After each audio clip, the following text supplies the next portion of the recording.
దేవుని నామానికి స్తోత్రములు. మీ అందరికీ కూడా ప్రభు పేరిట వందనములు తెలియజేస్తూ ఉన్నాను. మరి ప్రతి ఒక్క దినంలాగానే ఇవాళ కూడా దేవుడు మనతో ఒక మంచి వాగ్దానం ద్వారా మాట్లాడబోతూ ఉన్నాడు. కాబట్టి ప్రతి ఒక్క రోజు మీరు ఈ వాక్యాలు వినండి. మరి మీరు మీ కుటుంబము చాలా మంచిగా దేవుళ్ళు ఎదుగుతున్నారని చెప్పి నేను నమ్ముతున్నాను. ఒకవేళ అది ఎదగకపోతే కనుక ఇవాళ నుంచి మీరు మళ్ళీ మొదలు పెట్టండి, దేవుళ్ళలో ముందుకు వెళ్ళండి. ఈరోజు నా దేవుని వాగ్దానం మనం చూస్తే ఇర్మియా గ్రంథము 39వ అధ్యాయం మనం తీసినట్లయితే ఇర్మియా గ్రంథము 39వ అధ్యాయము 18వ వచనం మనం చదువుకుందాం. జెర్మియా చాప్టర్ 39 వర్సెస్ 18లో మనం చూస్తే, నీవు నన్ను నమ్ముకొంటివి గనుక నిశ్చయముగా నేను నిన్ను తప్పించెదను. మరలా మనం చదువుకున్నట్లయితే, నీవు నన్ను నమ్ముకొంటివి గనక నిశ్చయముగా నేను నిన్ను తప్పించెదను. ఎప్పుడు మనం తప్పిస్తాడు దేవుడు? ఆయన్ని పూర్ణ మనసుతో పూర్ణ ఆత్మతో మనం ఆయన నమ్ముకున్నప్పుడు అప్పుడు మనం ఏం చేస్తాడు? దేవుడు తప్పిస్తూ ఉంటాడు. నిజంగా నమ్మకం అనే విషయానికి వస్తే కనుక పిల్లలు ఉన్నారనుకోండి, పిల్లలు తల్లిదండ్రుల మీద నమ్మకం ఉంచుతారు. వాళ్ళు మాకు మంచిగా అడిగి ఇస్తారు, మాకు కావాల్సింది ఇస్తారు. చిన్న చిన్న పిల్లలు ఉన్నారనుకోండి, ఎక్కడ పడిపోతే కనుక అమ్మ అని చెప్పి ఏడుస్తారు, లేదా నాన్న అని చెప్పి ఏడుస్తారు.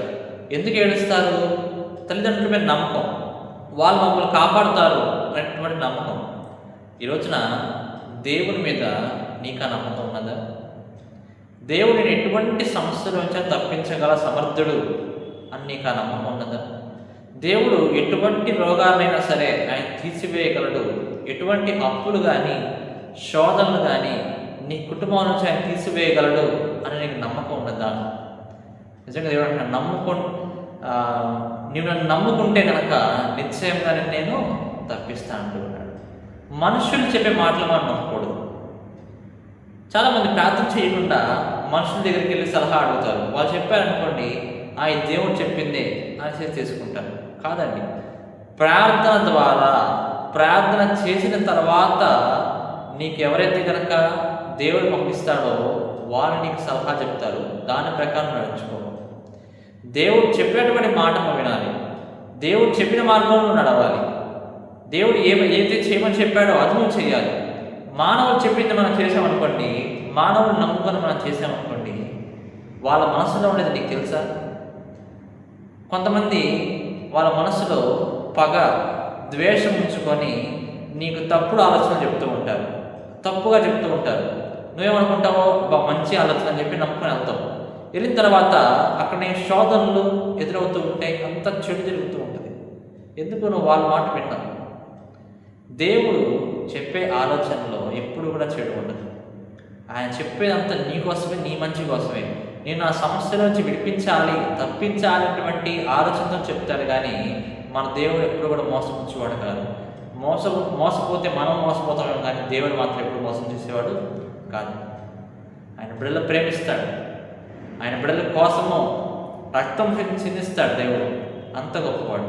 కాబట్టి ఏమన్నాడు? నీవు నమ్ముకొంటివి కనుక నిశ్చయంగా నేను నిన్ను తప్పించదనంటున్నాడు. దానియేలు, ఉదాహరణకు దానియేలు విషయంలో మనం చూస్తే సింహాల బోన్లో పడవేశాడు, ప్రార్థన చేస్తున్నాడు. యెహోవాకి ఆయన నమ్మకంగా ఉన్నాడు, ప్రార్థన చేస్తున్నాడని చెప్పేసి ఏం చేశారో తీసుకొచ్చి సింహాల బోన్లో పడవేశాడు. బోన్లో పడవేసినా సరే దేవుడిని ఒక్క మాట అనకుండా ఆయన విశ్వాసం కలిగి ప్రార్థన చేస్తున్నాడు. సింహాల నోట్లో నుంచి నన్ను రప్పించగల సమర్థుడు అని చెప్పి నమ్మాడు దానియేలు. ఆ నమ్మటం వలననే దేవుడు చేశాడు. మరి దానియేలు దేవుడు నమ్ముకున్నాడు కనుక దేవుడు అతన్ని ఖచ్చితంగా తప్పించాడు. ఈ మాటను బట్టి చెప్పొచ్చు, నిశ్చయముగా దేవుడు దానియేలును తప్పించాడు. అలాగే నా జీవితంలో కూడా సమస్యల్లో, ఇబ్బందులలో, శోధనలో, వ్యాధులలో, బాధలలో, కరువులో, కటకములో, తుఫానులో, ఎటువంటి స్థితి అయినా సరే నువ్వు దేవుని మీద నమ్మిక ఉంచావనుకోండి, ఆయన వాటన్నిటి నుంచి తప్పిస్తాడు. సమయం పడుతూ ఉంటుంది. ఈ తప్పించే మార్గం ఏదైతే ఉన్నదో అది సమయంతో కూడినటువంటి మార్గం, కొంత సమయం పడుతూ ఉంటుంది. అప్పటి వరకు నువ్వు ఏం చేయాలి? నమ్మకాన్ని విడిచిపెట్టకుండా నమ్మకం మాత్రమే కలిగి ఉండాలి. దాన్ని పట్టుకొని ఉండాలి గట్టిగా. పట్టుకొని ఉన్నప్పుడు మాత్రమే దేవుడు ఏం చేస్తాడు, నా సమస్యల నుంచి తప్పిస్తాడు, విడిపిస్తాడు. అయితే ఒక మాట మనం చూస్తే 2 కొరింథీయులకు రాసిన పత్రిక మనం తీసినట్టయితే 1 కొరింథీయులకు రాసిన పత్రిక 10వ అధ్యాయము 13వ వచనం మనం చదువుకుందాం. 1 కొరింథీ 10వ అధ్యాయము 13వ వచనం మనం చూస్తే, సాధారణంగా మనుషులకు కలుగు శోధన తప్ప మరి ఏదీ మీకు సంభవింపలేదు. దేవుడు నమ్మదగినవాడు. మీరు సహింపగలిగినంత కంటే ఎక్కువ ఆయన మిమ్మల్ని శోధింపనీయడు. అంతేకాదు, సహింపగలుగుటకు ఆయన శోధనతో కూడా తప్పించుకుని మార్గము కలుగజేయను అంటున్నాడు. ఏమంటున్నాడు? మొదటిగా దేవుడు నమ్మదగిన వాడంట. మీరు శోధన ఎంతైతే మీరు సహించగలరో అంత మాత్రమే దేవుడు నీ జీవితంలో సమస్యల్ని ఆయన పంపిస్తూ ఉంటాడు. మీరు అనుకోవచ్చు, సమస్య రాకుండా చూడొచ్చు కదా దేవుడు, అసలు సమస్య రాకుండా ఆపివేయచ్చు కదా అంటాడు. నీ చేతిలో ఉన్నది అంతా, దేవుని చేతిలో లేదు, నీ చేతిలో ఉన్నది. నువ్వు దేవుని మార్గం ఎంచుకొని దేవుని నమ్మకంగా ఉన్నావా, నీ సమస్యలు పోతాయి. నమ్మకం లేకుండా దేవుడికి తీర్చడు అనేసి విసుక్కొని పక్కకు వెళ్ళిపోయావో నరకానికి వెళ్ళిపోతావు. అంటున్నాడు, మీరు ఎంత మట్టుకైతే భరించగలరో, మీ శరీరము లేదా మీ మనస్సు ఎంత మట్టుకైతే ఆ శ్రమను భరించగలదో అంత మాత్రమే దేవుడికి ఇస్తూ ఉన్నాడు, కానీ ఎక్కువ ఇవ్వటం లేదు. ఏమంటే మనం చనిపోతే దేవుడికి ఇష్టమా? కాదు. ఆ సమస్యలో గెలవడం దేవుడికి ఇష్టం. అలానే ఏమి అసలు సహాయం చేయడా దేవుడు అంటే కనుక ఈ మాట అంటున్నాడు చూడండి, తప్పించుకుని మార్గము కూడా నీకు తెలియజేస్తాడు దేవుడు. ఎంత గొప్ప దేవుడు అండి! నువ్వు వెతకాలే కానీ తప్పించుకునే మార్గం కూడా నీకు తెలుస్తాడు, నీకు చెప్తాడు. దేవుడికి కావాల్సింది ప్రార్థన చేయడం, ఆయన నమ్మిక ఉంచడం. నువ్వు ఒక్కసారి ప్రార్థన చేసి నమ్మిక ఉంచావంటే ఆ సమస్య సలహా ఎలా బయటపడాలో, ఎలా తప్పించుకోవాలో అది నీకు తెలియజేస్తాడు.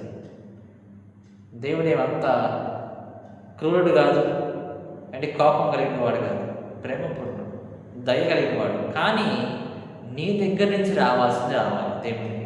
ఏంటిది? ప్రార్థన, నమ్మకమైన ప్రార్థన.